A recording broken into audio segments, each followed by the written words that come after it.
அடியே ராசாத்தி சிரிக்காதடி, அன்பே என் நெஞ்ச பறிக்காதடி. அள்ளிக்கொள்ள போரே உன்னை அழகாகத்தான், கிள்ளிக்கொள்ள போரே இப்போ மெதுவாகத்தான்.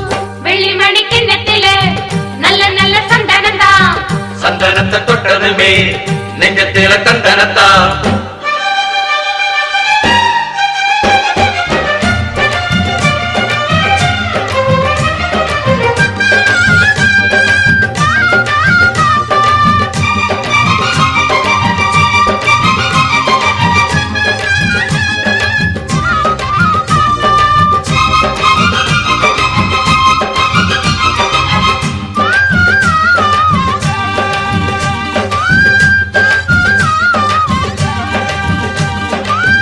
பார்த்து பார்த்து பார்வையெல்லாம்